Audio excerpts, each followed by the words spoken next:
The batter is now totally smooth and aerated. And now I'm going to remember to remove a third of it because I'm going to layer the filling in the middle, but not dead center. And you'll see why in a moment. You see, if you put half the batter in the pan and then the fruit, it's always going to go down a little bit. So that's why I cheat. I leave only about 1/3 of the batter so that 2/3 is in the pan and that whatever sinks will end up being in the middle because it's only going to sink a really little bit. So this is half, and about 1/3 would be about that much. Just enough to cover the fruit. It won't look like enough, but don't forget it's going to rise up during baking. So now I'm putting all of the remaining batter, which is the 2/3 of the batter, in the pan. And then with the offset spatula, I'm going to spread it as evenly as possible. And you can see it's easy to do because the parchment has been stuck onto the pan. And then the first layer is going to be the nuts and the cinnamon and the sugar. And sprinkle that evenly over the surface. And then put the peaches in the middle. And you can actually use any fruit that you want, or any stone fruit. Pear is good too. You could even do berries. Okay, now the peaches are on. They don't have to be arranged because you're never going to see them again, except in a thin layer. And now the way I get the topping evenly on is by, instead of just dumping the whole thing, it's hard to spread initially because the peaches are going to want to come up. So I just put dollops all over and then I'm going to spread them evenly. Going back and forth with the spatula, cover the entire surface. You don't want to see any peaches poking through.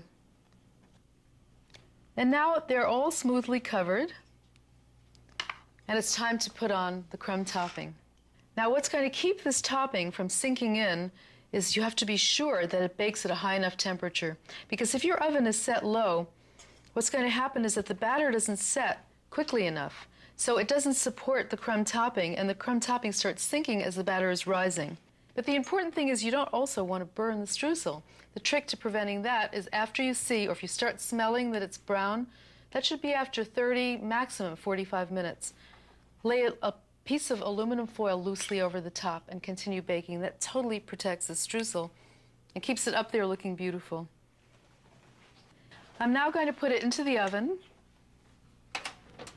on the middle rack, set the timer, and take a peek after 30 minutes. It's fine to open the oven door if you don't leave it open too long. And I have here a cake that's been baked and cooled 10 minutes. And that's about how long you want to wait before you unmold it. Because if you unmold it when it's hot, it's fragile and it could break, especially with all that stuff going on in the middle. So, first thing is open up the Magic Cake strip.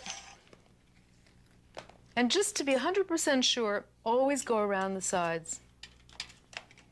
Okay, right up against the side, so you're not breaking into the sides of the crust, because you want this to look beautiful. And now open up the side of the springform pan. And if you do it gradually, if you can see that if it's not coming away, you can just go back and dislodge a little more. Here's how you unmold it if you want to. I make a cushion of a cloth towel on top of the rack. And then to make sure it doesn't stick to the towel, cover the cake with a piece of plastic wrap. And now lay the towel-covered rack directly on top and flip it over.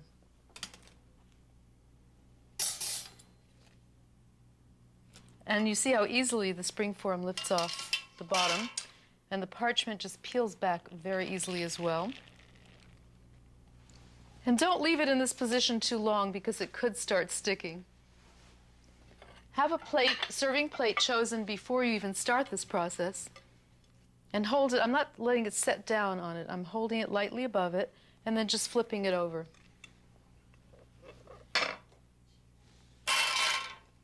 And you can see nothing stuck. And in fact, I can even reposition it to have it in the middle. There are many fancy tart knives and serving utensils, but they never work well to actually make the cut. So if you insist on using your antique ones, First cut the cake and then use the antique server to serve it. Because you see, with the crumb topping, you really need serration to go through cleanly. The first piece, always generous. Give it to the host. And there it is, right in the center are the peaches and the brown sugar and the topping that I saved. You can see that line. And at the top is the crunchy, crispy streusel crumb topping. And I like to fan out a few of these little slices of the peach. And you can even serve some whipped cream if you like to gild the lily. Don't forget, go out and get one of these great springform pans today. You'll be happy you did. It's good for a lot more than just cheesecake. And be sure and remember to always preheat your oven, especially for this cake, at least 20 minutes to keep that crumb topping on top. Go and make one of these cakes. You'll not regret it. This is Rose Levy Beranbaum with Baking Magic.